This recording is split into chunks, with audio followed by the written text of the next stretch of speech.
Tardes para todos, todos muy bienvenidos a esta primera actividad académica que da inicio al ciclo lectivo del 2025 del Instituto de Derecho Comercial del Colegio, conjuntamente con el Instituto de Derecho del Trabajo, que tanto admiramos porque es más antiguo que el colegio mismo. Así que estamos muy contentos de compartir esta actividad académica con la presencia estelar de nuestra abogada insignia y miembro honoraria del Instituto de Derecho Comercial, que es la doctora Gabriela Boquín.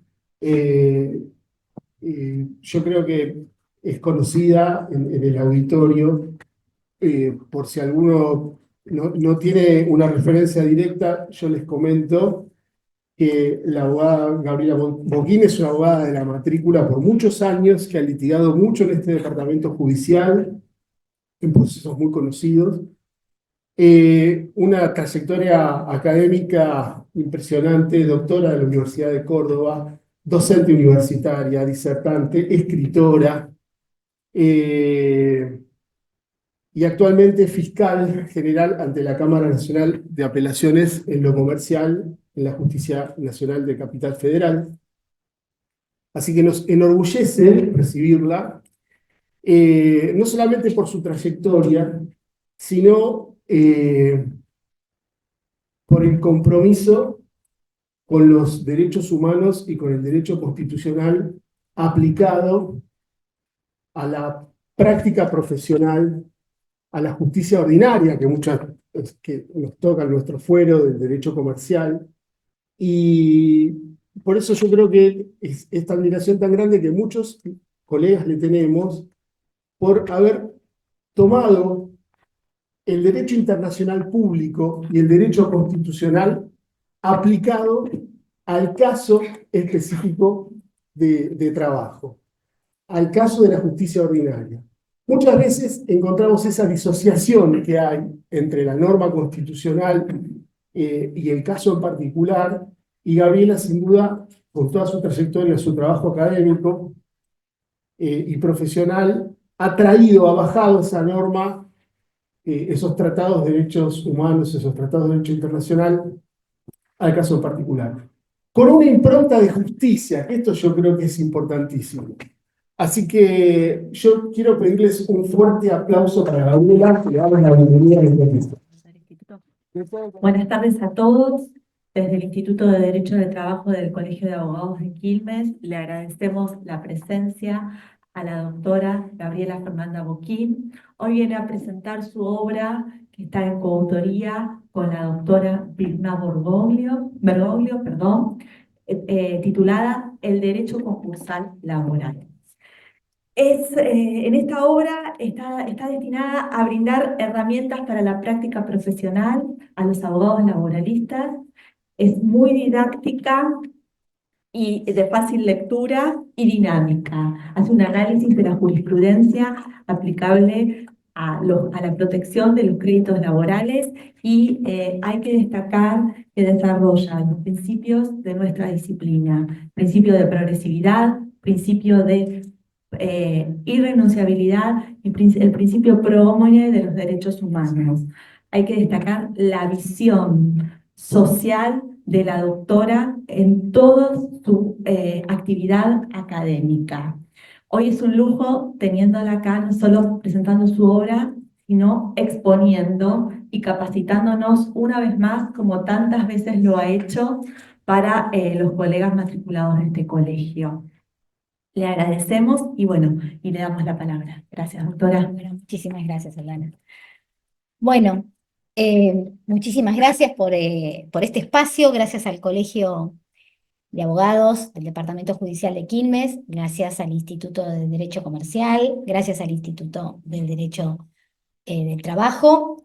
Son dos institutos, yo soy comercialista, pero siempre dije que en el Instituto de Derecho Laboral del Colegio de Abogados de Quilmes me hacían sentir una más, ¿no? Y he venido a dar muchas charlas, y un poco este libro, tengo que decir la verdad, por eso cuando con Germán hablamos de la presentación del libro, le dije, quiero que esté también el Instituto de Derecho Laboral, porque este libro yo no les voy a mentir, y no porque esté acá, no me van a escuchar decirlo en otro lado, nació un poco luego de muchas reuniones de capacitación y reuniones que hubo en el instituto en donde me convocaban a hablar de la problemática del crédito laboral.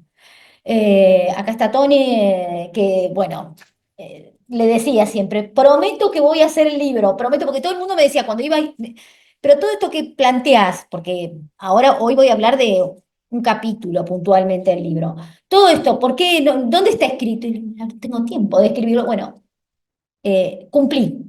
Lo prometido a lo largo de, no sé, más de 10 años, pero terminé cumpliendo.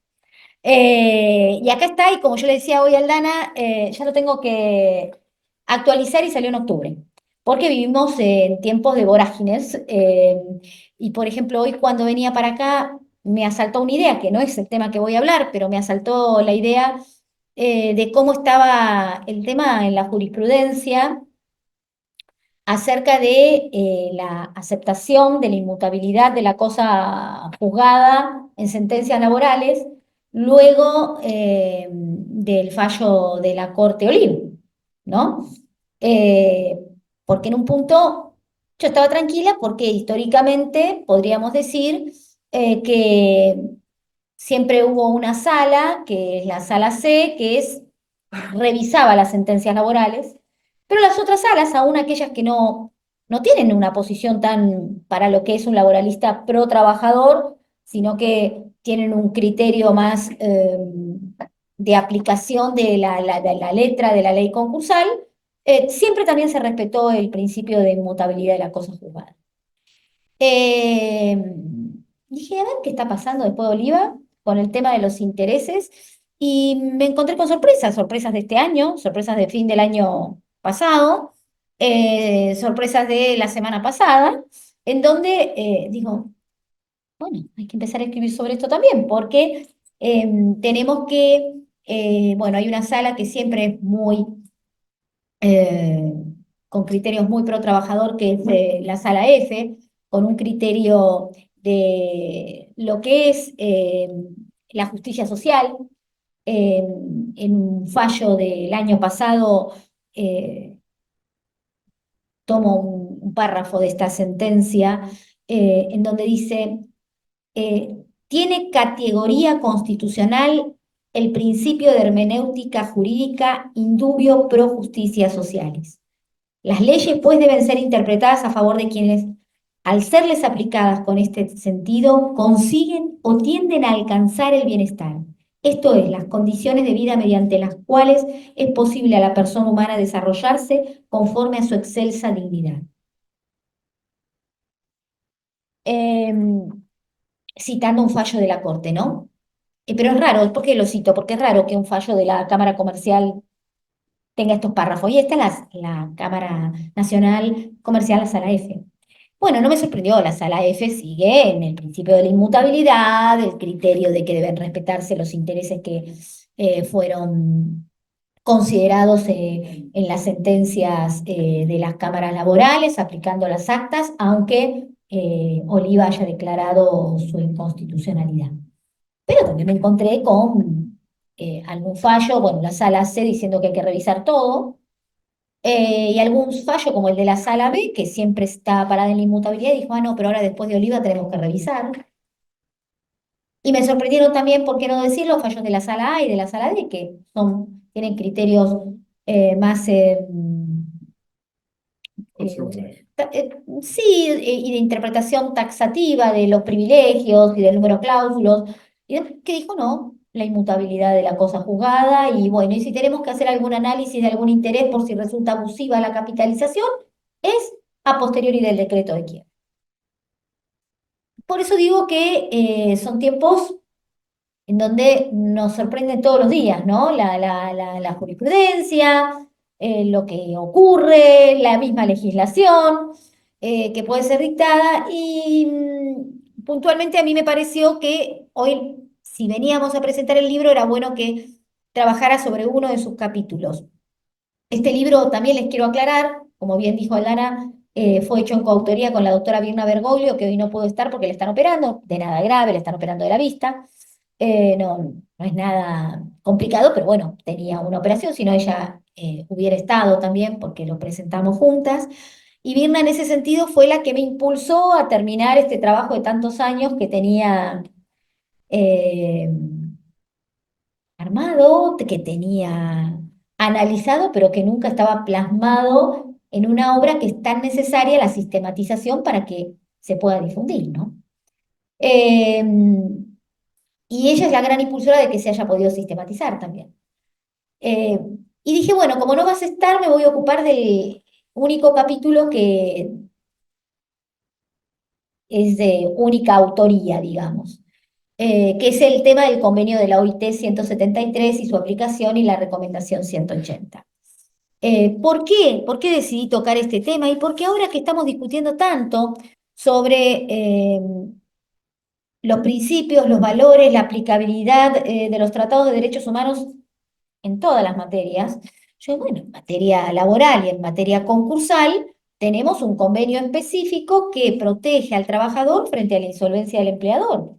Lo tenemos ratificado desde el año 1993 y entró en vigencia en 1995. Pero recién lo descubrimos con el fallo Pinturas y Revestimientos en el año 2014 por lo que dijo la Corte Suprema. Pero a pesar de eso, hoy se sigue dudando de su aplicabilidad. Bueno, todos sabemos que el trabajador es un sujeto de preferente tutela, Bisotti, ¿no? Fallo Bisotti, y de ahí es más, la Corte lo ha dicho muchas veces. Puede sorprendernos un caso como el IVA, porque ahí pareciera ser que no hay preferente tutela, pero digamos que lo sigue manifestando. Y lo manifestó también, no en casos como Bisotti, que tiene 20 años, 21 creo que va a cumplir, eh, sino también en casos concursales, por ejemplo en Clínica Marín. Puntualmente en Clínica Marini, que es un caso en donde lo que se discutía era la caducidad del dividendo concursal. Ustedes saben que el dividendo concursal caduca al año de la aprobación y se considera notificado por la publicación de dictos. En Clínica Marini, la Corte dijo en el 2013, también estamos hablando de que tiene 12 años, eh, no, pero al trabajador no le podemos aplicar esta caducidad de pleno derecho por el solo transcurso del tiempo, sino que, y ni le podemos, si no lo notificamos previamente, y no lo notificamos en forma personal, es decir, a través de una publicación, a través de una cédula. Para decir eso, justamente tuvo que diferenciar al trabajador eh, del resto de los acreedores.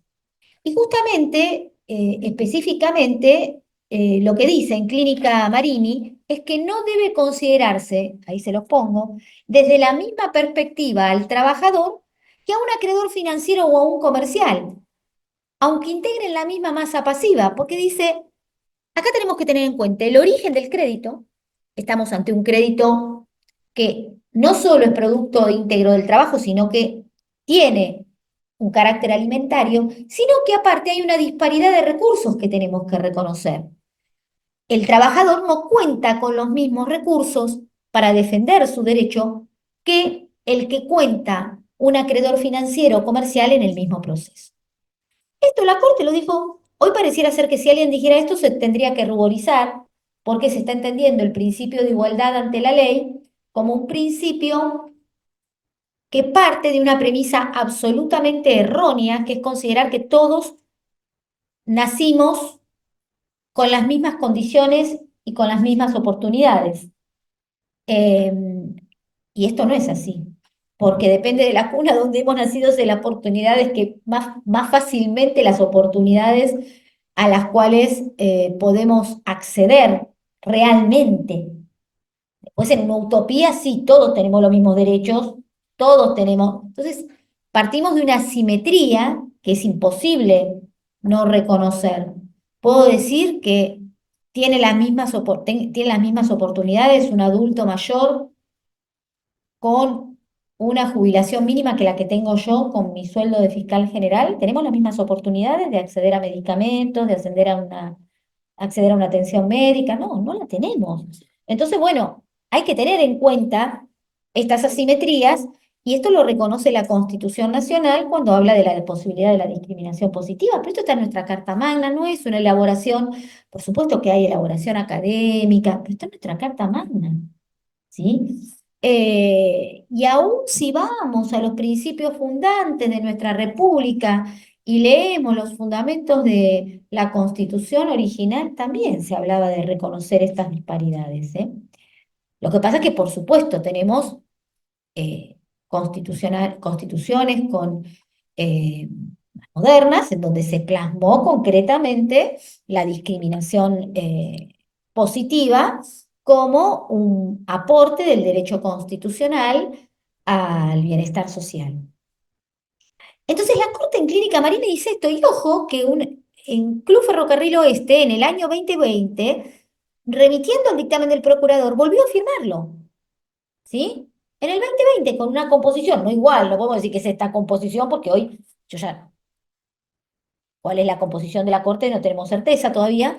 Entonces, bueno, no puedo decir que sea la misma. Sé que hay tres integrantes de la Corte que cuando salió Club Ferrocarril Oeste, estaban, ¿no?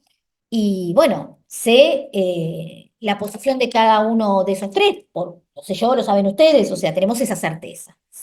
Y el hecho justamente de aplicar los principios de tutela, que en definitiva no son otra cosa que una derivación del 14 bis de la Constitución Nacional en el proceso concursal, eh, del principio de, como dijo Aldana, del principio de progresividad, que garantiza el principio pro persona, y de los especiales principios que surgen de la normativa laboral, como es el principio de favorabilidad y el principio de irrenunciabilidad, no teniendo en cuenta todos estos principios, no podemos decir que porque iniciamos un proceso concursal estos principios no existen más, desaparecieron. No. A mí me gustó este fallo de la Sala F de julio del año pasado, que justamente habla que el alcance de interpretación de las normas que rigen la relación laboral no deben sufrir ningún menoscabo en el ámbito según el ámbito en las cuales se las examine, ¿sí? Dice, la reglamentación del principio protectorio, consagrado en el artículo 14 bis, no merece ninguna mengua por ser abordado en el escenario de la falencia del empleador, y que persisten en el proceso concursal la totalidad de los principios derivados del principio properario, especialmente nos habla del principio de irrenunciabilidad y del principio de la condición más benigna. Ustedes van a ver que a lo largo de esta charlita que tengamos voy a hablar de varios fallos. Y ustedes se van a encontrar que muchas veces hay una sala, que es la sala D, que es la que tiene a veces criterios más apegados a la letra de la Ley 24.522, eh, y considerando que algunas cuestiones que provienen, por ejemplo, del convenio no resultan aplicables. Pero, por ejemplo, el año pasado, en octubre del año pasado, los jueces de esa sala, porque estamos con una problemática en el fuero nacional, que de 18 jueces hay 10, y entonces hay salas que se integran porque están totalmente vacantes, y cuando yo les pongo acá sala E, les quiero aclarar que los firmantes de este fallo, que hacen valer el principio de irrenunciabilidad en el caso OPS, en octubre del 2024, fueron los de la sala D. Dicen, no, acá tenemos un avenimiento, tienen que pagar los intereses hasta el momento efectivo del pago, porque estamos hablando de un crédito laboral, y que no hayan manifestado a lo largo del tiempo, habían pasado un tiempo y no se había observado, que no significa que se hayan perdido esos intereses, porque son créditos laborales y acá rige el principio de irrenunciabilidad. Y eso lo dijeron los jueces de la Sala D, en una sentencia de la Sala E, pero firmada por ellos porque no eran los que integraban la sala en ese momento.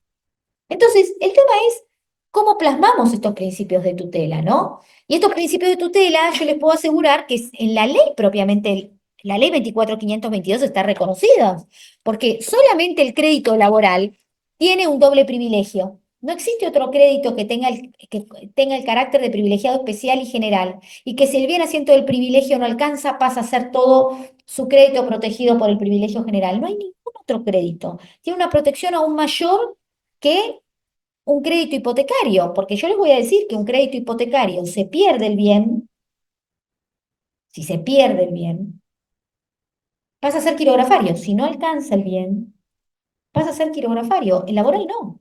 Si se pierde el bien asiento del privilegio, es el privilegiado general.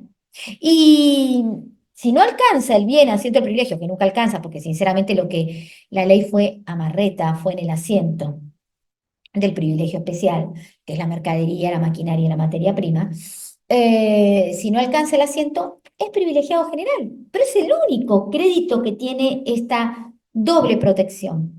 Es el único crédito al cual la ley le reconoce la posibilidad de ser pronto pagable. El único, el único. A pesar de que la jurisprudencia está extendiendo el pronto pago a situaciones en las cuales, sin ser créditos laborales, hay cuestiones vinculadas a la dignidad humana que hacen necesaria la atención inmediata de la acreencia, especialmente cuando estemos hablando de adultos mayores. Esto también la jurisprudencia lo trabajó. Pero por ley, el único que tiene esa protección en el concurso preventivo es el trabajador. Y en la quiebra el trabajador y su abogado. Porque tipo de pedir pronto pago en la quiebra del abogado, no en el concurso preventivo. Es el único que está excepcionado del fuero de atracción y que puede seguir litigando ante el juez natural aunque no haya iniciado el juicio al momento del concurso, es decir, si lo inicia con posterioridad y aunque sea un crédito de causa o título anterior. Porque si bien los juicios de conocimiento tramitan o siguen tramitando ante el juez natural, siempre siguen tramitando ante el juez natural en la medida que hayan sido iniciados con anterioridad a la presentación en concurso. En cambio, el crédito laboral, aunque no se haya iniciado con anterioridad al concurso, y aunque sea de causa o título anterior, el crédito que se reclama se puede iniciar en sede laboral. Está entre los pocos acreedores que no ven ser suspendidos sus intereses por el hecho de la presentación en concurso o el decreto de quiebra. Solo los créditos con garantía real y los créditos laborales tienen este beneficio. Son los únicos que pueden pedir la quiebra a pesar de ser privilegiados especiales sin necesidad de acreditar que el bien asiento del privilegio no alcanza. Son los únicos que pueden conformar una cooperativa de trabajo, continuar con la explotación y también, en su caso, compensar sus créditos a través de esa cooperativa con el valor de liquidación sin pujar, sin competir con otros. Son los únicos que tienen esta posibilidad. Y también tienen, en definitiva, son los únicos que componen el comité de control con un representante elegido por ellos mismos y que se va en número incrementando a lo largo del proceso. El tema es si usamos o no estos derechos que se tienen. Porque también es cierto que veo que los comités de control no se conforman con el acreedor laboral, perdónenme, con un representante de los trabajadores, y nadie dice nada. Y cuando llega la Fiscalía de Cámara, la única que dice algo después de 4 años de proceso, ¿dónde está el representante de los trabajadores? Y nadie dijo nada. ¿Mm? El tema es eso, si se usan o no estos derechos que la ley otorga. Cantidad de veces me voy con recursos extraordinarios sin que la parte considere que una sentencia capaz le está denegando un derecho que tiene por la convención, por el convenio 173. Por eso digo que también es muy importante para el abogado que ejerce la defensa del trabajador tener en cuenta todas estas herramientas que le da la ley y que le da un convenio. Es el único que tiene un convenio específicamente dictado para protegerlo en caso de insolvencia.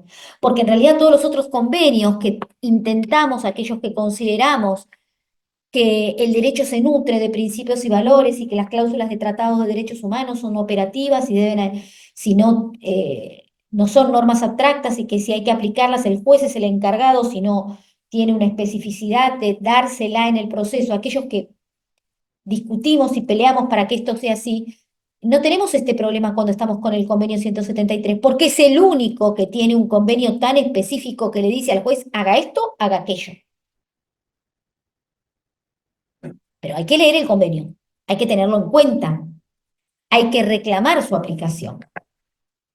Todo esto que está en la propia ley, aparte, la jurisprudencia se encargó de incrementarlo con el tiempo. Por ejemplo, yo les contaba de Clínica Marini. Eso, a ver, la ley no, ahí no diferencia. La ley le considera que caduca el derecho a cobrar el dividendo al año.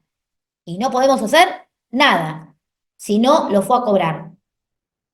Fue la Corte que dijo no, hay que notificarlo personalmente. Pero las cámaras dijeron, ¿y en dónde la notificación? Porque a veces tarda tanto el trámite concursal y el propio abogado de los trabajadores no lo siguió o se desvinculó, que necesitamos de alguna manera notificarlo fehacientemente. Y entonces varias salas, en Ilarente, en Sport Manager, en Teramat, dijeron, no, no, notifiquémoslo al domicilio real. Y estos son creaciones pretorianas para proteger al trabajador, ¿sí? Que tienen fundamento justamente en el principio pro persona y en el principio de justicia social. Y si vamos más específicamente al convenio 173, que es la problemática que les quería traer, eh, tenemos que empezar desde el principio, que es, bueno, la mayor protección que le da la ley al trabajador es este privilegio. No es la única, porque vuelvo a aclarar, si estamos en un concurso preventivo, vale más si voto o no voto el acuerdo, si me lo imponen, si no me lo imponen.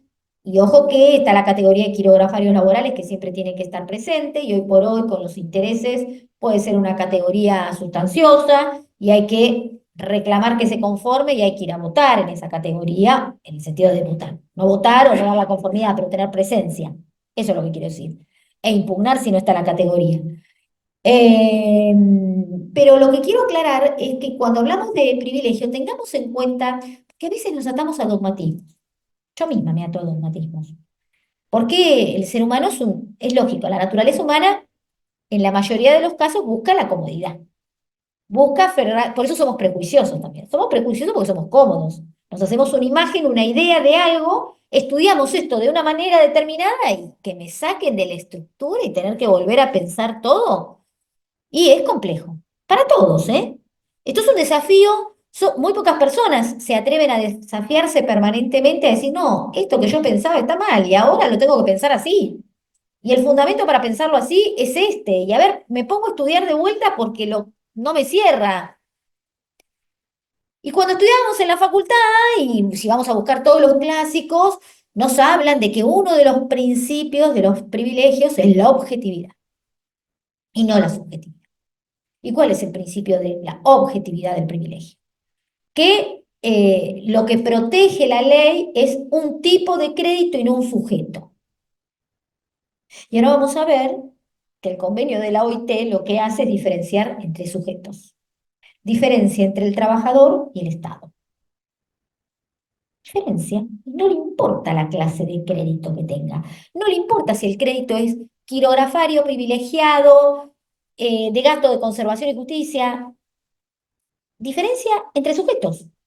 Ah, no, eso está mal. ¿Por qué está mal?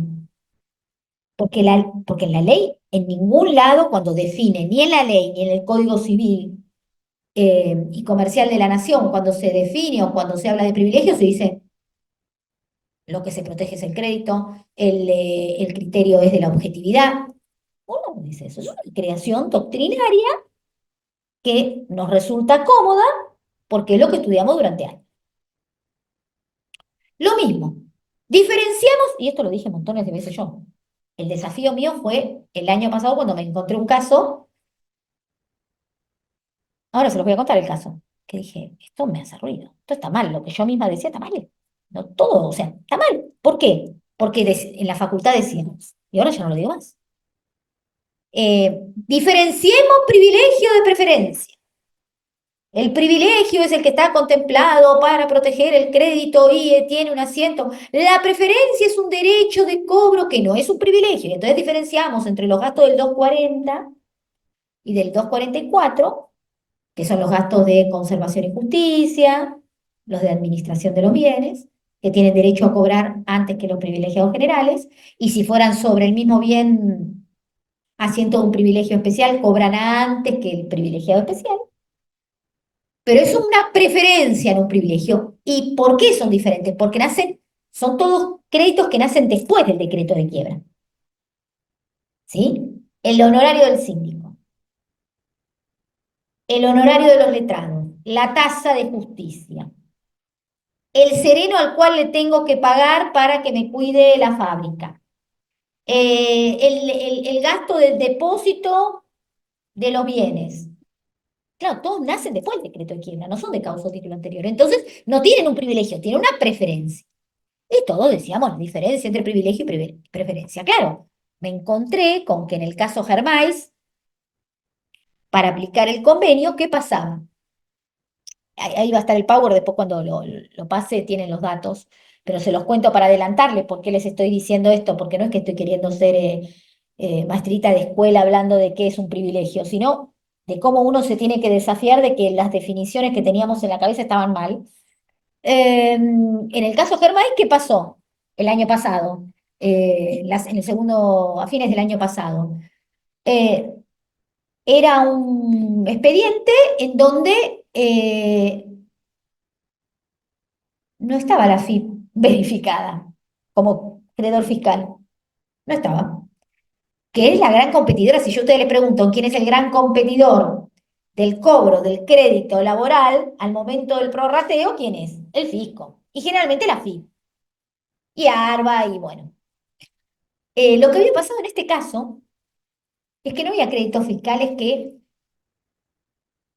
compitieran con créditos laborales. Había créditos de ARBA y de las municipalidades posteriores al decreto de quiebra respecto de los inmuebles. Esto significa que se remataron las tasas de seguridad, higiene, sí, las tasas municipales, lo que sería, sí, en los porteños Isabel, acá el de ARBA tiene el impuesto inmobiliario, se llama, ¿no? Bueno, claro, y el tema es que el juez, ¿qué hizo? Privilegiado general en los acreedores laborales, ¿o no? Cobran después de pagar todos estos impuestos y aún la tasa de justicia, que ¿quién cobra la tasa de justicia? El fisco. También a tener en cuenta esto. El acreedor es el fisco en la tasa de justicia. Cobra todo esto y pagando todo esto no me alcanza para pagarle al acreedor laboral. Se habían hecho varias distribuciones, quedaban no es que no había cobrado nada los trabajadores, habían cobrado en otras distribuciones, pero cuando se remataron estos inmuebles habían surgido estos costos, estos gastos. Y el juez le dijo, no, le pago al 240, los que son los acreedores con preferencia, conforme el 240, y no puedo pagarle a los trabajadores, porque no alcanza. Lo que quedaba por cobrar de los trabajadores, porque como les dije, en otros proyectos de distribución había. Cuando viene el abogado muy bien apeló conforme el convenio. Y dijo, el convenio dice que se desplaza el crédito del Estado y cobra primero el trabajador. Se hizo todo el dictamen en la fiscalía, me sale el caso diciéndome, tirándome con el manual de derecho concursal, diciéndome, no, pero estos créditos no son privilegiados. Estos créditos son preferidos. Son créditos no privilegiados, preferidos. Porque no es lo mismo privilegio que preferencia. Y todo lo que no me imaginé que me iban a salir con eso, porque para mí era tan obvio como era obvio para el abogado, que planteé el recurso extraordinario, por ende me puse a estudiar más a fondo el tema. Y para mi gran sorpresa, sinceramente considero, personalmente, que durante años estuve diciendo una burrada. Porque la ley define al privilegio como una preferencia. Entonces, ¿por qué diferencio el privilegio con la preferencia? lo hace en el Código Civil y Comercial actualmente, porque cuando dice el privilegio de la calidad del crédito que corresponde a un crédito de ser pagado con preferencia a otro, antes también lo decía el Código Civil, cuando decía es el derecho dado por la ley a un acreedor para ser pagado con preferencia a otro, o sea, estoy definiendo privilegio con el concepto de preferencia, pero también está en la ley de concursos. Para los que consideran que esto es un número clausus, un sistema cerrazo, cuando en la última parte del 239 dice que los créditos a los que se les reconoce un privilegio por un periodo anterior a la presentación del concurso pueden acumular la preferencia, para no repetir privilegio, dice preferencia, por el periodo correspondiente al concurso preventivo. Les cuento en Germais en qué fundé el recurso extraordinario. Por supuesto, todavía es un recurso extraordinario muy reciente, de fines del año pasado. Todavía la Corte no lo ha atendido, lo tiene que atender porque fue anterior a Levinas y no cabe duda de que ese tiene que ser atendido. Me podrán poner un 280, eso sí, pero bueno, lo que quiero decir es, ¿cuál fue mi principal argumento? Decir, acá se están violando dos normas del convenio, porque en realidad, voy a pasar esto un poquito más rápido, a mí lo que me interesa que tengamos cuenta del convenio son dos normas, ¿no? Una es tres en realidad, pero dos para este caso, que son el artículo 5 y el 8. Se los quiero poner para que lo vean. El artículo 5 es una norma, todo esto vamos a volver atrás, no se preocupen. El artículo 5 es un artículo que específicamente establece que el crédito laboral debe, acá se lo puse, el crédito laboral debe cobrarse antes que los créditos no privilegiados. Cuando el convenio dice créditos no privilegiados, se está refiriendo a créditos, siempre pensé yo, quirografarios, ordinarios, comunes. Dice no privilegiados.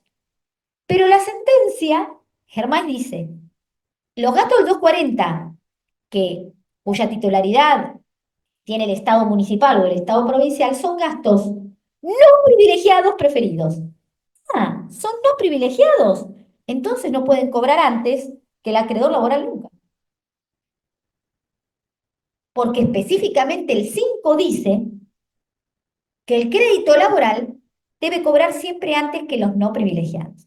Este artículo es importante porque en realidad siempre se lo aplicó para considerar inaplicable por inconvencional una norma que es el 247 de la Ley de Concursos que establece, el 247 y el 249 establecen las pautas de cobro por prorrateo y de la limitación del asiento del privilegio general.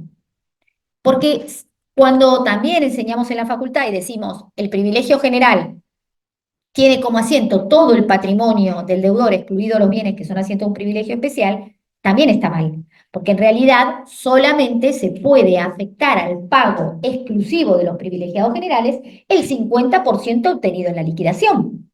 El otro 50% obtenido en la liquidación va para pagar a prorrata entre los privilegiados generales que quedaron insatisfechos y los quirografarios. Eso lo dice nuestra ley. Los únicos que escapan a esta limitación del asiento y que tienen una ilimitación en el asiento son los salarios por 6 meses. ¿Qué pasa? Eso no lo podemos aplicar en base al artículo 5 del convenio. ¿Por qué? Porque no se puede llevar un solo peso los acreedores quirografarios hasta que no hayan sido satisfechos los créditos laborales. El artículo 247 es inconvencional en relación al artículo 5. Y esto se vino respetando por la jurisprudencia y la doctrina, y por el proyecto de distribución que más o menos está bien hecho. El problema que ahora surgió, y que a mí no se me había planteado nunca, porque esto como siempre, todas las cosas surgen a partir de un caso, es que un gasto de conservación y justicia, que no es quirografario, pudiese competir en el cobro con el crédito laboral. Y entonces ahí la palabra no privilegiado no solo me está indicando acreedor quirografario, sino también al acreedor preferido no privilegiado, como llamó la sala D, cuando el titular es el Estado. ¿Por qué digo cuando el titular es el Estado? ¿Porque la tengo contra el Estado? No, porque en realidad el artículo 8 dice que los créditos laborales deben tener un privilegio superior al resto de los privilegiados, pero en especial respecto de los créditos del Estado y de la Seguridad Social. ¿Qué significa este artículo 8? Este artículo 8 significa una verdadera subordinación legal. El Estado, cuando ratificó el convenio, decidió subordinar sus créditos al previo pago, el cobro de sus créditos, al previo pago del cobro del crédito laboral. Y acá no me importa si el acreedor es privilegiado especial, privilegiado general, si estamos hablando del Estado, o si es una preferencia. Por supuesto que el PIO me lo dio la misma sentencia cuando me dijo, es un acreedor no privilegiado. La letra misma del artículo 5 del convenio. Entonces, si es un acreedor no privilegiado, tiene que cobrar antes, no solo por el 8, sino también por el 5 del convenio. Vamos a ver qué dice la Corte, ¿no? Pero también entonces ahora le pongo una atención diferente al proyecto de distribución respecto de los gastos del 240. Que eh, no todos los créditos laborales que componen el rubro laboral tienen la protección del convenio, eso también tengamos claro. Porque el convenio, y esto trae otra problemática en la jurisprudencia que se está debatiendo en estos momentos, y hay un fallo en la Corte y va a haber uno el martes que viene, si Dios quiere, en la Corte por esto que les voy a comentar. Porque el convenio en el 173 establece que los rubros protegidos son los salarios por 3 meses, dice. Nosotros tenemos una protección mayor en la ley porque tenemos una protección por 6 meses. Las indemnizaciones por fin de servicios, las licencias pagas, pero no habla de las indemnizaciones por accidente ni por las de enfermedades. Lo que sí hace es la recomendación 180, referirse a ellas. La recomendación 180, que se dictó el mismo día que el convenio 173, el mismo día, habla de la protección a los salarios por 12 meses.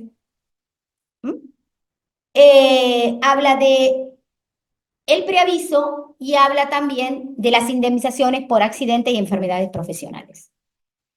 Y ustedes me dirán, ¿y qué hacemos con esto si no es el convenio propiamente dicho?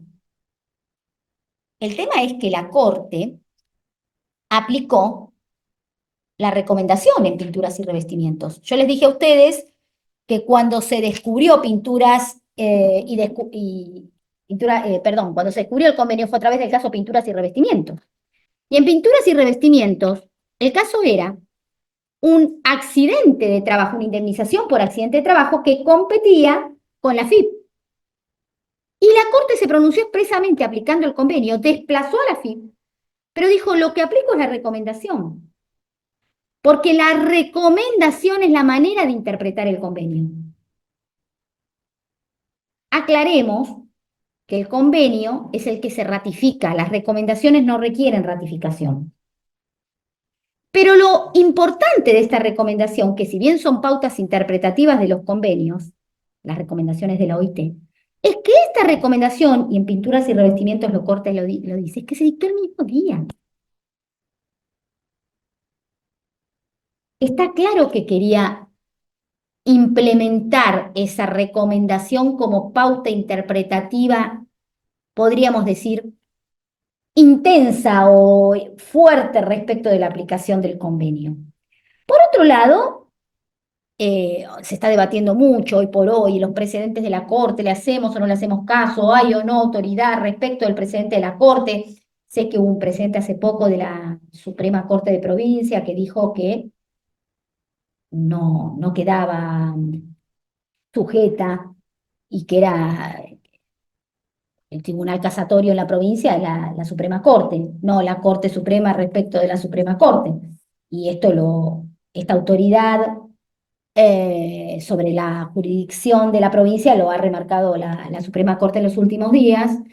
El mes pasado, creo que a los 2 o 3 días que se dictó, no, Levina fue en diciembre, pero bueno, los primeros días de febrero. Bueno, y estamos con este tema, pero la Corte dijo en San Lorenzo, en Cerámica San Lorenzo, en Balbuena y en Farina, que para apartarse de sus principios, de sus criterios, de su doctrina, había que argumentar, demostrar la inconveniencia de la aplicación en el caso y argumentar y fundar ese apartamiento. El tema es que hay 2 casos de la Sala A, Terio Pontis, que está con recurso extraordinario, y ahora Blacksley, que es otro caso que va a ir a la Corte. Ya estoy terminando el recurso, así que el martes, si Dios quiere, se presenta.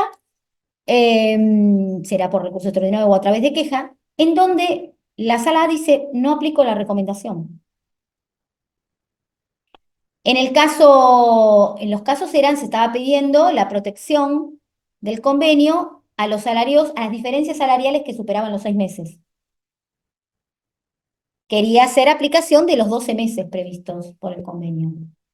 Y en ambos casos, uno es de febrero del 25 de febrero del 2020, 27 de febrero del 2025, 25 de febrero del 2025.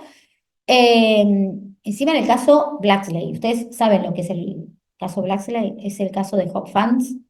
¿Se acuerdan ese señor que fue detenido por diferentes fideicomisos, por fideicomisos inmobiliarios, que un montón de gente fue estafada? Es un tema que tramita en la justicia federal, que lo comparaban con un caso de Estados Unidos.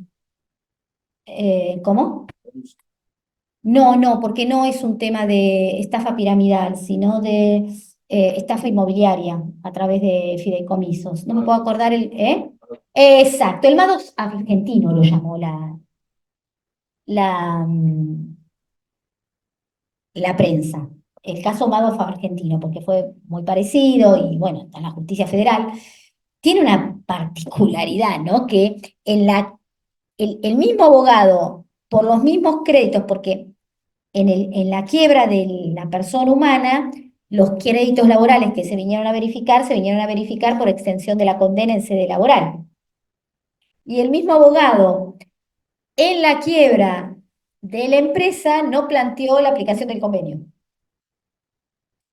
Y lo planteó acá. Igualmente, para mí, hay un principio de irrenunciabilidad, con lo cual.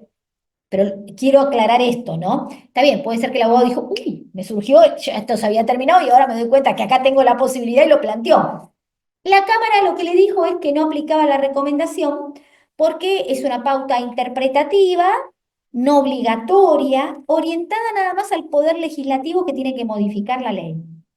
Pero la Corte ya le había dicho que no, y se aparta de pinturas y revestimientos. Pero aparte, esto es así nomás, porque en realidad, si vamos al artículo 19 de la Constitución de la OIT, el artículo 19 se refiere a las recomendaciones. Y es cierto, establece que son pautas interpretativas, pero dice que deberán ser aplicadas por los Estados miembros por su propia legislación o por cualquier otro medio. Eso dice el artículo 19 de la Constitución de la OIT cuando se refiere a las recomendaciones. ¿Y la sentencia judicial no les parece que es cualquier otro medio? Más existiendo un precedente de la Corte. Bueno, vamos a ver ahora igual que dice la Corte. Otras implicancias que tiene la aplicación del convenio es, por ejemplo, si yo considero la subordinación de los créditos eh, y que el crédito laboral tiene un cobro preferido respecto de los créditos del Estado, hay que tener en cuenta que muchas veces en los proyectos de distribución se hacen reservas, es decir, no se distribuye dinero a la espera de lo que se resuelvan en expedientes administrativos en donde el Estado está reclamando algo. Y acá las juezas de la Sala B dijeron, ¿para qué levantemos estas reservas? Porque aunque esos expedientes administrativos salgan, levantémosla respecto de los créditos laborales, ¿no? Aunque esas sentencias, aunque esos expedientes administrativos salgan con sentencias favorables en favor del fisco, y en caso que esas sentencias administrativas vengan a ser verificadas en esta quiebra, nunca van a poder competir con el acreedor laboral, porque siempre va a estar subordinado. Entonces, ¿para qué le hago una reserva y luego esperar en el tiempo, generando una depreciación del dinero? Porque por más que ustedes saben que el depósito judicial implica una gran depreciación del dinero, y de los fondos, ¿para qué lo vamos a hacer esperar? Hasta este punto tiene implicancia el convenio cuando hay que observar un proyecto de distribución. Y como les dije, no todos los rubros están contemplados. Por ejemplo, hace poco festejé un fallo en el caso Ávila con Roxo Cefa, en donde fue un caso muy particular, se reclamó por moving, daño moral por moving y discriminación. Era un caso muy particular porque había continuidad de la explotación y la trabajadora reclamaba el daño moral y psicológico por estos eventos eh, que habían sido generados por los dueños de la fallida, por la administración de la fallida, pero que luego habían continuado a través de, como había continuidad de la explotación, habían continuado a lo largo del tiempo en la continuidad de la explotación y que también la sindicatura había perpetrado. Entonces, en vez de reclamar en sede laboral el daño moral, lo reclamó en sede comercial. Y en sede comercial no tomaron los criterios del convenio 190 de la OIT y de cómo hay que considerar la prueba y de los testimonios. Y como había nada más que testimoniales, no sé cómo se pretendía probar un moving si no era a través de testimoniales, el juez de primera instancia rechazó el daño moral. ¿Qué ocurrió en ese caso puntual?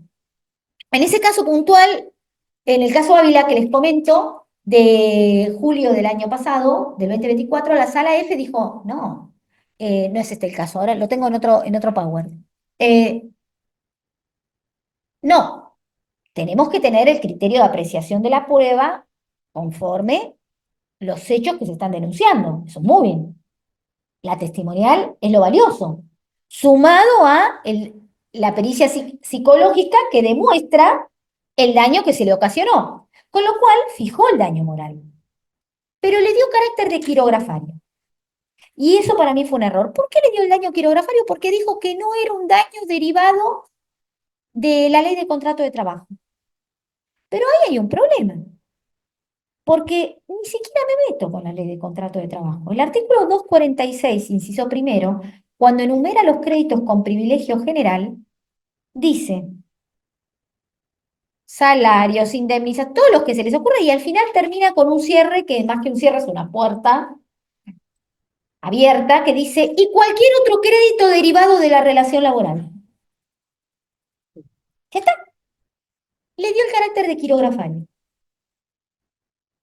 Ese crédito debía ser considerado con privilegio general. Ahora bien, no por eso tenía la protección del convenio, porque el convenio no lo incluye. ¿Esto qué significa? Ya te digo. ¿Esto qué significa? Que va a cobrar como un privilegiado general, debería haber cobrado como un privilegiado general, pero le es oponible la limitación del asiento con respecto a los quirografarios y el crédito laboral podría cobrar a prorrata con esa indemnización porque no estaría subordinado. Sí, te escucho. No te quedó claro el origen del crédito. Daño moral por discriminación, moving. Pero ¿en dónde fue planteado? ¿Tiene su origen en la justicia del trabajo? No en la justicia comercial. El abogado lo planteó, se puede plantear en la justicia comercial. ¿Lo planteó ya con una acción iniciada y terminada o lo planteó dentro Dentro de la justicia comercial. del expediente comercial? Sí, y lo podés plantear. Sí. Se puede plantear. El hecho, el trabajador tiene el derecho de venir a verificar el crédito a través de un incidente ante el juez comercial o ir por el trámite ordinario ante el juez natural. Lo que pasa es que cualquier trabajador o abogado laboralista con criterio diría, me voy a litigar al foro laboral donde están claros los principios y no acá que tengo que poner a discutir cada principio.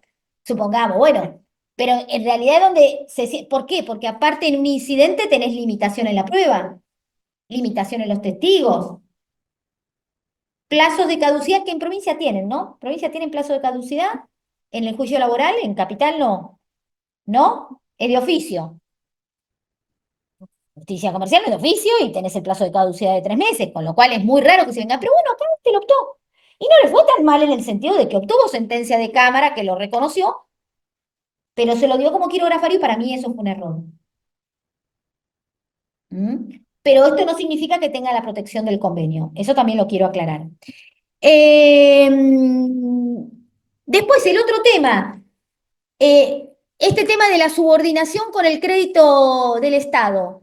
Y si el Estado tiene un privilegio especial, y en Carolingia, la sala D dijo, no, si tiene un privilegio especial, no se aplica el convenio. En la sala A, en el 2023, dijo lo mismo, que si es privilegio especial del Estado, por ejemplo, una BL o una tasa municipal, no lo tiene. No podría aplicarse el convenio. Para mí esta es una limitación no prevista porque está relacionado con esto que les digo. Cuando nosotros leemos el 8, la protección que hace el 8 y la distinción que hace el 8 para subordinar al crédito del Estado no lo hace por tipo de crédito, lo hace por crédito del trabajador, crédito del Estado. Está diferenciando en sujetos. Por eso es que el principio objetivo de los privilegios se da de bruces con el sistema del convenio. Y tenemos que aceptarlo porque es otra forma de considerar los privilegios. Por supuesto que queda incluido el Estado nacional, provincial y municipal, y esto ya así se lo dijo y produce por ende lo que les comenté antes, la inconvencionalidad del artículo 247 del 249 de la Ley de Concursos y Quiebras. Finalmente, me interesa aclarar en qué ámbito aplicó el convenio, porque esta es otra discusión que se está dando en la jurisprudencia, y las salas están divididas en capital. Hablo mucho de capital porque estas cuestiones se dan mucho en capital, no se dan tanto en provincia. En los tribunales de provincia no se están dando tanto estas cuestiones. ¿Solo lo puedo aplicar a la quiebra o también lo puedo aplicar al concurso preventivo? Bueno, a mi criterio se puede aplicar a ambos procesos. ¿Por qué? Porque tengo que ir al ámbito, o sea, al ámbito de aplicación que el propio convenio define. La Convención de Viena nos habla de cómo interpretar un tratado. Y es viejita la Convención de Viena, ¿no? Yo rescato dos cosas de la Convención de Viena para este tema. Interpretar el convenio conforme el contexto del propio convenio y de las propias definiciones que encontramos en el convenio, y no a la luz de nuestra propia legislación. Un convenio claramente, o un tratado claramente está destinado para regir en países con distintas legislaciones, de manera tal de que tiene que ser lo más abarcativo posible, por eso yo tengo que tener en cuenta, no para interpretar la letra de un convenio mi legislación, sino el contexto en que ese convenio fue dictado y las definiciones que surgen del propio convenio. Y después el efecto útil. Yo no puedo generar una interpretación de una cláusula o de palabras del convenio que implique hacer letra muerta al convenio. Tengo que generar una interpretación útil para que ese convenio se pueda aplicar en la práctica y sea eficaz. Estoy hablando de la Convención de Viena.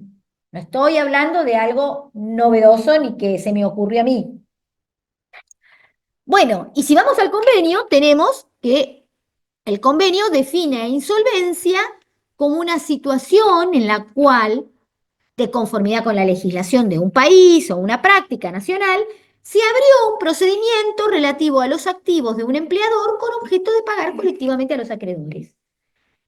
Y nosotros pagamos colectivamente a los acreedores, tanto en el concurso preventivo a través de un acuerdo, como en la quiebra liquidando los bienes.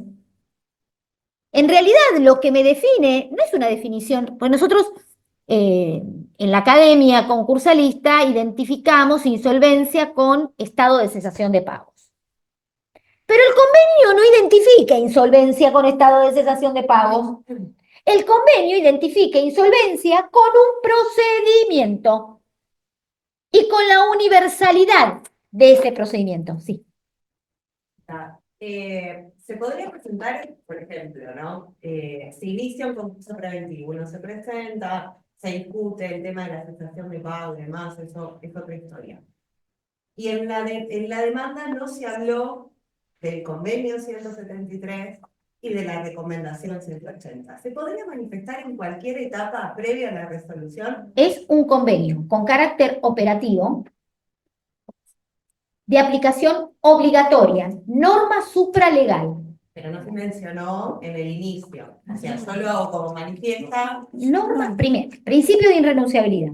Si el convenio te otorga un derecho, que vos no lo hayas invocado, no significa que se borró el derecho. No, pero es que al punto tal, que si vos no invocás el privilegio, siendo una acreedora laboral, y no decís nada, no por eso el privilegio se borró. Entonces, ¿cómo te van a decir que porque no invocaste una norma, te aniquiló tu derecho? Tu derecho es irrenunciable. Y eso te digo, todas las salas, miren. A ver, les voy a buscar este fallo porque la sala es con la que más me peleo en estos temas del convenio. Pero por eso la traigo cuando dice algo, porque no es decir, no estoy de acuerdo, porque cuando dice que estoy de acuerdo, digo, ay, qué bueno, en esto estamos de acuerdo. Bueno, ¿qué dice? Esperen que se los busco. Creo que el caso es Tipsy. En Tipsy, o en productos textiles, a ver. No, en productos textiles, la sala en el 2023 dice aplicación de oficio. Si la parte no lo invocó, el juez tenía la obligación de aplicar de oficio.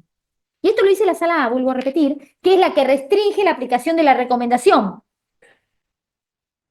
De la recomendación, pero el convenio dice aplicación de oficio. Si la parte no lo pidió, lo tiene que aplicar de oficio el juez. Porque es norma supralegal. Y esto ya lo dijo la Corte, no en Pinturas y Revestimientos, sino en Milone. Desde Milone a la actualidad, dice que los convenios de la OIT son normas supralegales comparables a los tratados de derechos humanos ratificados por nuestra nación. No tienen el carácter constitucional, pero tienen el carácter de norma supralegal.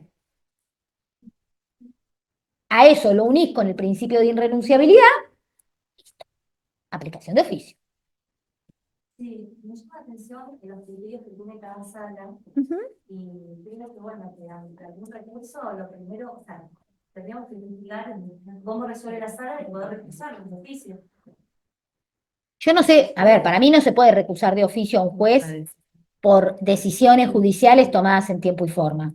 Porque entonces yo hago muy fácil, voy y hago un forum shopping. Agarro y empiezo a buscar, a ver, tengo este caso. Y en este caso, a ver, ¿quién es el juez que...? Entonces recuso a todo el resto para que me caiga en este caso. Pero es una... Bueno, pero los jueces fallan conforme su convicción. Que yo diga que para mí es errónea esa convicción, sí, pero yo no tengo la palabra santa, perdón.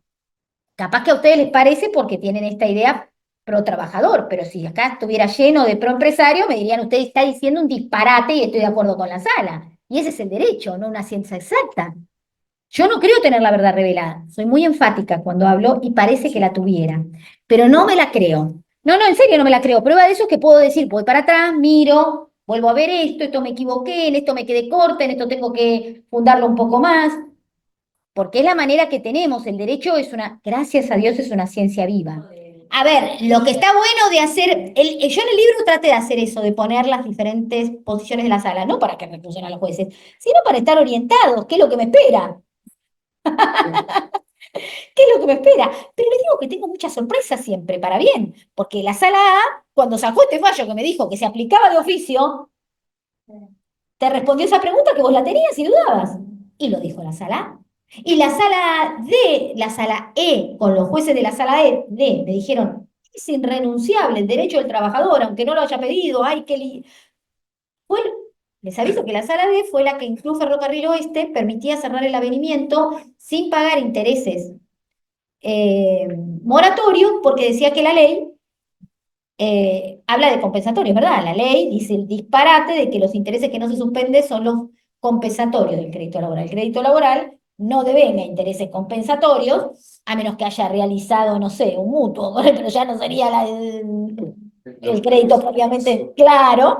Eh, y bueno, y ahí la sala D dijo que, que los intereses no estaban comprendidos en la no suspensión y fue revocado por... Pero ahora me habla del principio de irrenunciabilidad, con lo cual, a ver, yo creo que lo mejor que puede tener un juez a mi criterio, en mi caso un fiscal, un magistrado y también los abogados, es aprender que no nos las sabemos todas, y que todos los días estamos aprendiendo y que podemos desafiarnos y reformularnos nuestros principios y tratar de ser los menos prejuiciosos posibles. Ahora, si nosotros empezamos, no, este dice te dan todos los recursos a todos, bueno, los primeros prejuiciosos somos nosotros, son los que litigan. El ser humano es prejuicioso, empecemos por eso. Lo hay que hacer el esfuerzo. difundarlo para... Exactamente. El ser humano lucha permanentemente contra los propios prejuicios, algunos prejuicios malos y otros tontos. Pues yo digo acá perro y cada uno se imagina un perro distinto. Probablemente nos imaginemos el perro que tuvimos como mascota en algún momento o que tenemos como mascota. Y el que no lo tuvo, capaz que el clásico perro, la otra vez leía, la mente humana, ¿no? Perro y no sé, creo que el ovejero alemán era el perro que más se representaban aquellos que no tenían perro. Y yo me represento una caniche hoy, porque tengo una caniche, pero cuando tenía la Doberman me debía representar a la Doberman, no sé. ¿Me entienden lo que les digo? O sea, somos prejuiciosos. Tenemos que luchar contra esos prejuicios que tenemos. ¿Estos prejuicios alcanzan al derecho? Sí. Por ejemplo, ¿en qué casos? Cuando yo me defino y empiezo el privilegio esto, la preferencia al otro. ¿Se imaginan cuando voy a dar clases y ya ahora a los chicos les digo, no, el privilegio en realidad está definido como preferencia, pero la preferencia... ¿Se imaginan en la facultad? Pero bueno, yo creo que por eso me gusta tanto el derecho, porque nada está dicho y podemos seguirla peleando hasta el final. En la ciencia exacta, cuando da un número y se terminó. No podemos discutir más nada. Bueno, esto que les estaba diciendo de la definición de insolvencia y con esto termino. El ámbito de aplicación es tan importante, porque todas estas reglas que estamos viendo, ¿dónde las aplicamos? En el concurso, en la quiebra. Bueno, y como vemos, la definición me está hablando, a mi criterio, que se puede aplicar tanto en el concurso preventivo como en la quiebra. Bueno, pero en el caso Telepiu, la sala D dijo que no, que solo se aplicaba en la quiebra.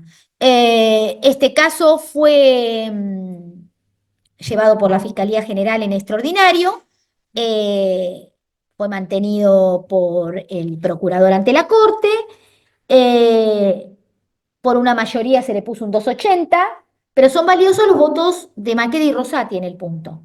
Que sí, porque el 280 no dijo nada. Ustedes saben que un 280 no significa confirmación del fallo, ni posición de la Corte en un tema. A diferencia de lo que decimos, que en pinturas y revestimientos, conforme Farina, Balbuena, Cerámica San Lorenzo, y así podemos seguir, podemos decir que hay doctrina que emana de ese fallo, que resultaría de aplicación moralmente obligatoria para el tribunal inferior, a menos que tenga un elemento para apartarse o le demuestre la inconveniencia en el caso. Acá no. Acá no, porque puso un 280 y la misma Corte dice, cuando es un 280 no estamos definiendo nada, no estamos ni siquiera confirmando el fallo. Simplemente estamos diciendo que no nos introducimos a atender la cuestión. Pero hay dos votos, el de Rosati y Maqueda, que sí se introducen en la cuestión.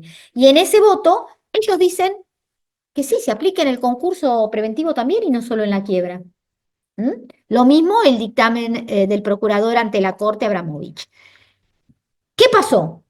No nos quedamos con ese caso solo. Después vino Tres Arroyos y Cornejo Alfredo Javier. Cornejo Alfredo Javier es el más reciente, es el del 2024, en donde, porque ustedes me dicen, y doctora, ¿por qué es importante esto en la práctica? Se los explico muy concretamente por qué es importante en la práctica. Hay que pagar salarios todos los meses, ¿no? Se supone que tenemos que pagar salarios todos los meses o quincenalmente, como sea. Sí, también hay que pagar impuestos todos los meses. Y la AFIP tiene un poder de agresión sobre la cuenta corriente de la concursada que no tiene el trabajador. Entonces, si uno deja de pagar X impuestos, viene la AFIP, embarga, embarga, embarga. Y pasaron en varios concursos que no se podían pagar los salarios. pasó en Telepiu, pasó en Tres Arroyos, pasó creo que Ribeiro era el otro, Ribeiro, en el caso Ribeiro también pasó. Eh, y entonces, claro, imagínense, lo que yo planteé, llegado el momento de decir, momento, si nosotros cayéramos en la doctrina de Telepiu diciendo que no se aplica en la quiebra, estaríamos eh, matando al convenio en la práctica, porque toda presentación en concurso es un pedido virtual de quiebra, porque si el concurso fracasa por la razón que sea, estamos en quiebra. Imagínense que en el marco de un concurso preventivo, la AFIP se va cobrando todo lo postconcursal, llega a la quiebra y sí, no tengo nada que cobrar. Ah, entonces la subordinación divina y todos los créditos laborales quedaron impagos. ¿Qué hizo la Sala F para atender estas circunstancias? Dijo, el crédito laboral que se devenga con posterioridad a la presentación en concurso, mientras el concurso está en trámite, debe ser considerado como un gasto de conservación y justicia. De esta manera, cobra antes que el crédito fiscal. En Telepiu, el juez de primera instancia lo que había hecho, había buscado otra solución, una solución más práctica. Dijo, abro una cuenta en donde se va a depositar el dinero para pagar los sueldos. Esa cuenta solo está destinada a pagar sueldos. La declaro inembargable, pero yo no me metí en eso, sino que me metí en lo técnico relacionado al convenio. Bueno, la Sala F dice eso. La Sala F los está protegiendo considerándolos como gastos del 240.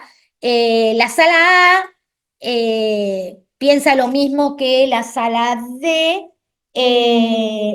Lo que pasa es que acá el argumento que utilizó el abogado, yo estoy de acuerdo con el argumento del abogado, pero fue distinto. El argumento que se utilizó en Ribeiro y en Tres Arroyos fue el convenio 173. Y decir, ¿cómo vas a aplicarlo? Primero, la definición del convenio abarca tanto al concurso preventivo como a la quiebra, por ende el crédito laboral el crédito del Estado está subordinado al previo cobro del Estado. Y también la otra postura es decir, bueno, si yo no lo aplico al concurso, estoy imposibilitando la aplicación del convenio en caso de una eventual quiebra. En este caso, el abogado lo que planteó es pedir la aplicación de el régimen del 198 de la ley, que rige para la continuidad de la explotación, al concurso preventivo. Y lo que la Cámara le dijo es, no te aplicó el 198 y por ende no tenés, porque el 198 habla de la continuidad de la explotación en la quiebra y los salarios que se devenguen durante la continuidad de la explotación están protegidos específicamente por la ley como considerándolo como gasto de conservación y justicia. El abogado, en vez de pedir la aplicación del 5 de 8 del convenio, pidió la aplicación del 198 en la quiebra por analogía. Y la Cámara le dijo, no te aplicó el 198 por analogía. La misma Cámara que dijo, apliquemos de oficio el convenio. Lo que quiero decir es, también puede no habérsele ocurrido a la Cámara aplicar esto, porque estos casos que les estoy diciendo son todos muy recientes. Un año, otro año y van surgiendo, ¿sí? Ojo que el convenio también se aplica a otros casos, es muy común, hoy por hoy hay muchas liquidaciones de fideicomisos. La liquidación del fideicomiso está regulada en el 1687 del Código Civil y Comercial de la Nación.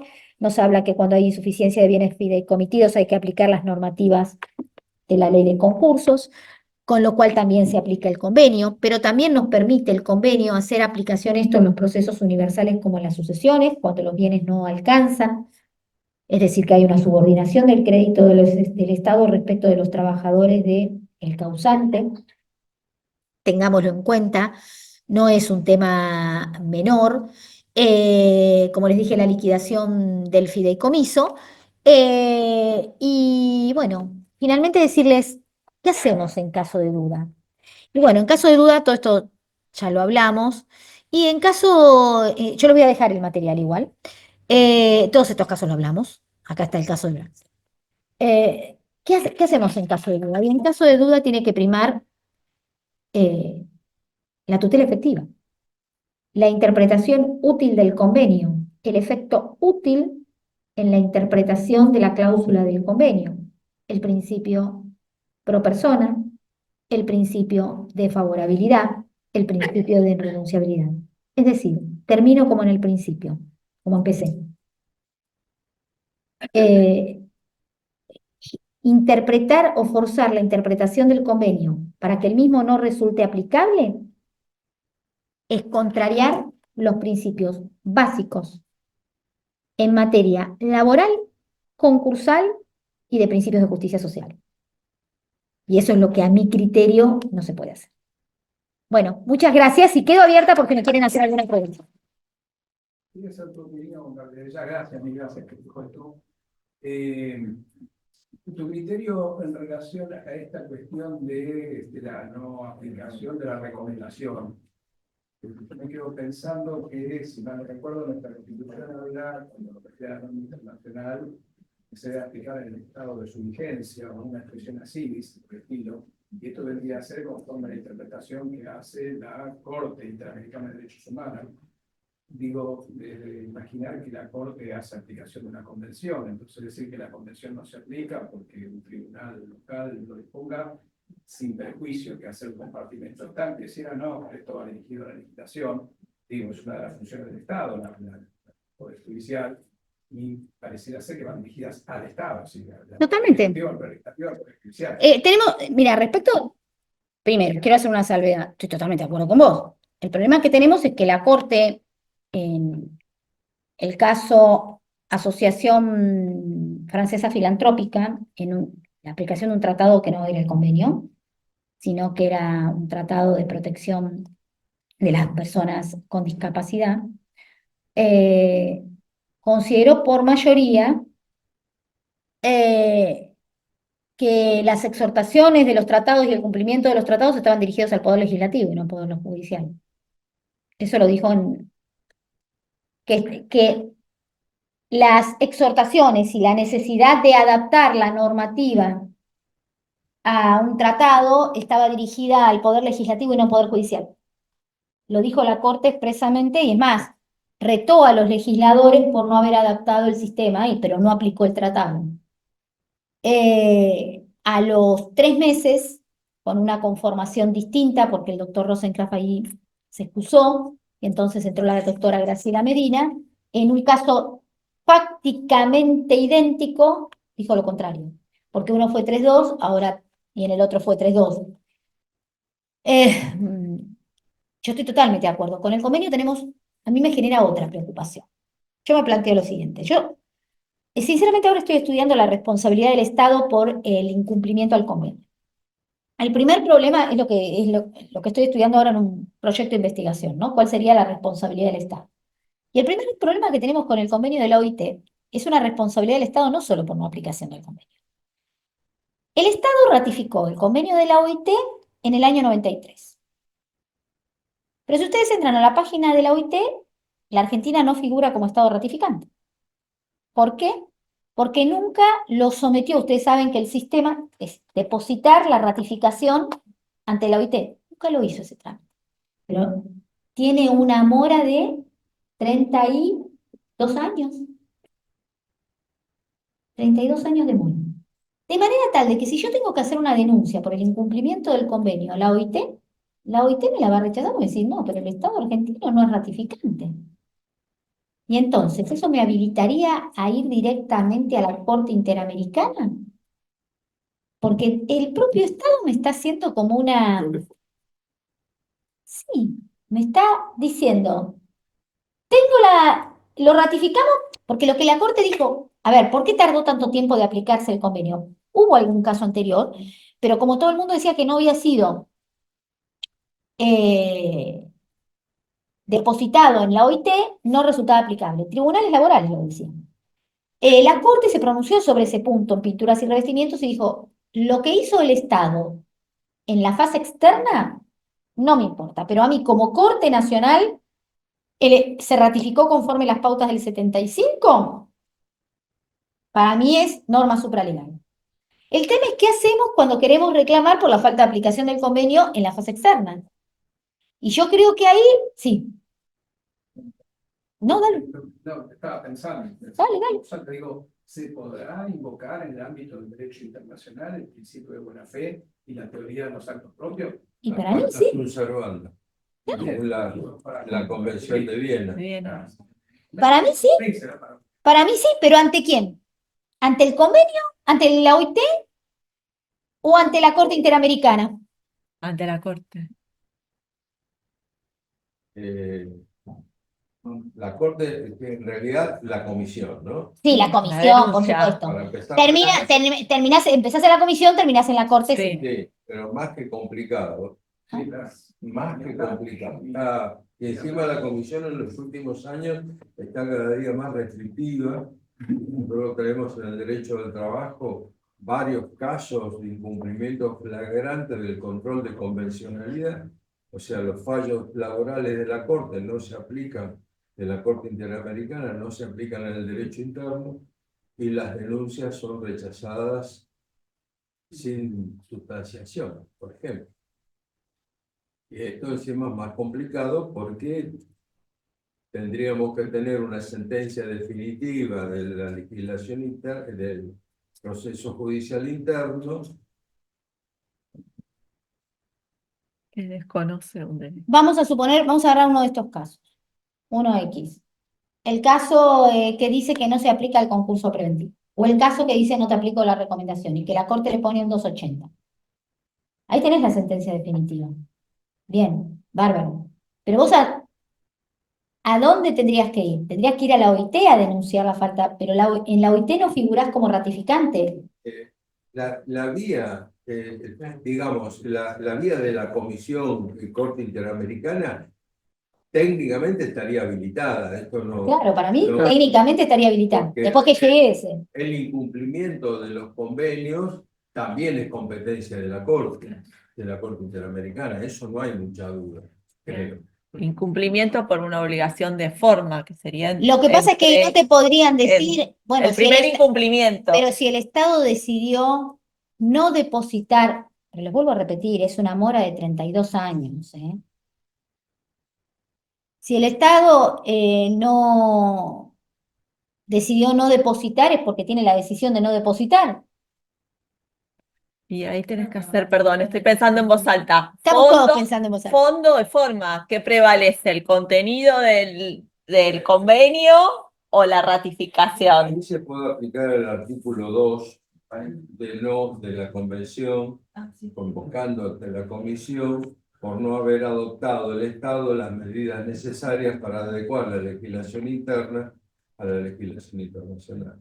Pero es que no es la legislación pero falta interna, la primera- falta El depósito. que eso es, la misma Corte dijo, esto es de acá para, o sea, la fase externa, es la fase internacional. Porque justamente este es el tema. Si en definitiva esto supone que no tiene vigencia ante el organismo internacional porque el Estado no cumplió, se podría argumentar, estoy pensando obviamente, que no cumple con el 2 de la Convención Interamericana. Yo no sé si no tiene vigencia ante el órgano internacional. Lo que no te puede de alguna forma es retar. Y bueno, entonces no tiene, a ver, todos sabemos que la norma que no tiene sanción ante el incumplimiento es norma que no se cumple. No, pero digo a los efectos de la OIT, pero sí de la comisión. Para mi comisión. Claro. No, yo si tuviera que... Además, los planteos ante el OIT son bastante relativos, ¿no? Imperio cero. El tema, o sea, tenemos las recomendaciones de la comité de expertos que hace 50 años que está diciendo que el modelo sindical argentino viola todo y sin embargo seguimos como si nada. O sea, si uno quiere tener una sentencia con un mínimo de imperio, tiene que ir por el sistema interamericano. O sea que lo convierte en una norma de carácter no obligatorio. ¿Para dónde? Desde el punto de vista internacional. Porque la Corte ya dijo que desde el punto de vista interno, es una norma supralegal porque cumplió con el 75. Lo de la falta de depósito es ante la OIT. Ustedes entran y no está la Argentina como Estado ratificante. Que no es poca cosa lo que idea dijo de la por qué? Corte. ¿Eh? Que no No es es poca poca cosa lo que dijo la Corte. ¿Qué tengo que...? Esperando, digamos. A mí lo que también más me asombra es que ustedes saben que la representación de la OIT de Latinoamérica está acá, en Avenida Córdoba, 950. Avenida Córdoba 950, lo miré el otro día. ¿Casa de Herrera? Eh, no, yo no tengo la menor idea. Yo creo que debe ser impericia, tengo que suponer, O la protección del crédito del fisco. Más feo, no sé. ¿no? Pensar más feo. O la protección del crédito del La fisco. papelona. ¿No? Acá Lara me dice, al que menos le conviene esto es al fisco, porque el que más es desplazado en...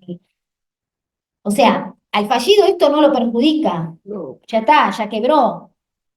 Esto no es un tema, es una protección de los créditos laborales ante la insolvencia del empleador, pero respecto, es la competencia entre los créditos concurrentes claro, en la quiebra. Entonces compiten entre ellos. entre ellos. El El fallido, fallido ya está, el empleador acá no es el que tiene que obedecer la manda de la OIT. Eh, bueno, son más mal pensados, probablemente yo sea más ingenua, ¿no? Pero bueno, esa es la situación del convenio. No. Sí. Bien. Porque ¿quién hace las recomendaciones, por ejemplo, la resolución 180 a la OIT? Porque me sorprende lo que dijiste, que el mismo día que se realiza el convenio de la OIT que reconoce, por ejemplo, 3 meses de salario del trabajador, la recomendación 180 el mismo día reconoce 12 meses. La recomendación la dicta la misma OIT. No entiendo. Lo que pasa, esto es como el Congreso de la Nación, Diana. A ver, esto es como el Congreso de la Nación. Lo que a ver, no soy una experta en OIT ni estuve sentada ahí, me encantaría estar sentada o ser mosca y volar por ahí. ¿Qué es lo que pasa? Se ponen a consideración varios proyectos, me imagino. Y para sacar un documento común, se ponen de acuerdo en estas líneas. Y después la recomendación generalmente sale al tiempo. Es más, hay de un montón de materias que no hay convenio y hay recomendación simplemente. Cuando hay convenio y recomendación sobre el mismo punto, esa recomendación es la pauta interpretativa del convenio. Y acá se debe haber dictado, me imagino, en el mismo, habría que haber estado ahí, pero me imagino que no se deben haber puesto de acuerdo para que integrara el convenio en todos los puntos. El común denominador entre todos los países que lo firmaron era de 3 meses. Entonces salió. De 3 meses y después ampliaron en 12. Ahora, después el mismo día, ¿eh? El mismo día, tiene la misma fecha. A ver quién Y, sabe. y el mismo órgano, porque los que dictan la recomendación son los mismos, no es que... No, son los mismos. Bueno, por eso la Corte le da validez a la recomendación. Pero, y hay otro tema particular. El convenio tiene tres partes. Una parte general, que es de pautas interpretativas, y después dos partes, porque hay dos maneras de proteger a los créditos laborales. A través de un sistema de privilegios o a través de un sistema de un fondo de garantía. El mismo convenio permite que los países ratificasen o uno u otro o los dos. Muy pocos países ratificaron los dos sistemas. Uno es España y otro es Argentina, que no figura, pero nosotros hemos ratificado en su totalidad el convenio. Y eso es otra cosa que consideran en la Corte. Se ratificó en su totalidad. Ni siquiera fue, porque yo entiendo, como en todos los fondos de garantía que se generan para paliar las situaciones de insolvencia o de no cobro de los créditos laborales, hay que poner una limitación en cuanto los rubros a cubrir, porque si no son fondos que no alcanzan, ¿sí? Y generalmente son siempre, sí, acotados. Capaz que lo que tuvo que ver con los 3 meses estaba más relacionado con el fondo de garantía, ¿no? No sé. La verdad que no sé. Habría que haber estado ahí. Y era muy chiquita. estar ahí. Hubo una ley sancionada, creo que fue el tiempo del COSIC. Sí, mira, la tengo acá en un, te digo el número porque la tengo acá, yo le pongo la protección que no fue promulgada, pero no reglamentada. Jamás se reglamentó. En realidad, si vamos a lo que estrictamente jurídicamente corresponde, ¿cómo podría ser para ir más rápido? Si vamos a lo que jurídicamente corresponde, esa ley está vigente. Sí, está vigente. Lo que no está es reglamentada, o sea, ¿por qué no es operativa? Y porque el fondo no se puso operativo y entonces ¿de dónde sacas la plata? El fondo ese creo que establecía 3 meses, si yo mal no recuerdo. Acá está, la ley que nos conviene. Sí. Sí, mira, acá está. La ley 23.472, 1986, promulgada y no reglamentada. Creaba un fondo de garantía para créditos laborales, eran integrados por aportes de los empleadores por el 0,5 de las remuneraciones y el 3% de los pagos en juicio por todos los juicios salvo por accidente de trabajo. Y pagaba 4 salarios y las indemnizaciones por despido por 2,47. Se aplicaba en casos de concursos, quiebras y ante la imposibilidad de pago en los juicios individuales. O sea, cuando en un juicio individual ibas al momento de la ejecución y no tenías nada. Si esto se pusiese operativo, ya que está tan de moda hablar de los fondos de garantía para las indemnizaciones, esto lo único que tenés que hacer es nutrirla. Y fíjense que sería, primero, un alivio para el trabajador que tendría, ante la situación de la insolvencia, un mínimo, un colchón como para poder Algo. afrontar la situación. Y segundo, también para el resto de los acreedores, porque sacarías digamos, una parte de la masa impasiva importante. El resto de los acreedores, hasta el mismo fisco debería, Se alivia. todos, Claro, porque totalmente. sería menos la masa pasiva laboral que vendría a concurrir a la quiebra. Pero bueno, sí es como dijo Tony, que está no. O sea, pero está vigente. Promulgada, no reglamentada. Y es anterior al sistema de fondo de protección a través de un fondo de garantía del convenio. Porque el convenio es de 1993 y esto es de 1986. Bueno, sí. En esta presentación del libro de Gabriela, yo quería hacer hincapié en que los principios de derechos humanos que Gabriela viene proclamando en toda la actividad académica y que están en el libro, exceden el marco del derecho del trabajo. Y esto es importante tenerlo presente, porque el sistema de derechos humanos impregna todo el derecho. Inclusive hay principios de derechos humanos que se pueden aplicar a temas de ejecuciones penales, procesal penal, temas de familia. A veces lo que yo noto que nos pasa en la práctica profesional es el embrutecimiento por especificidad. Entonces estamos todo el día con nosotros, ¿no? Con la ley de sociedades, con la ley de concurso de quiebra, y nos olvidamos del sistema de derechos humanos que debe regir la práctica del derecho. Y yo estaba repasando acá estos principios de derechos humanos y hay una definición de justicia social que yo tengo la inquietud de compartir con ustedes en un momento particular de la Argentina donde el concepto constitucional de la justicia social está puesto en crisis. Así que yo me quiero tomar el atrevimiento de leerles un párrafo de la definición de justicia social, lo tenía acá. Quiero decirles que inspirado en alguien muy respetado por ustedes y que yo respeto muchísimo también, que es el doctor Giardino, porque el que más escribió sobre ese tema, a mi criterio, fue el doctor Giardino. Pero también quería recordarlo porque él fue un gran inspirador de todo lo que... Así que bueno, yo les quiero compartir esta definición de justicia social que viene acá del jurista Giardino que nos comenta Gabriela. Que está ahí citado, ¿eh? Sí, está citado. No, acá no, acá lo necesito. Bueno, acá está. Rolando Giardino. Dignidad, justicia social, principio de progresividad y núcleo duro interno. Aportes del derecho internacional, de los derechos humanos al derecho del trabajo y de la seguridad social.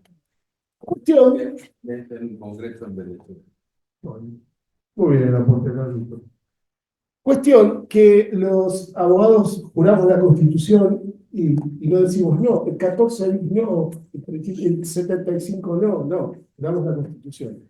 Y en esta época de ataque al concepto jurídico de la justicia social, me parecía importante destacar este párrafo que dice que la justicia social se inscribe entre los principales valores y objetivos del derecho internacional de los derechos humanos.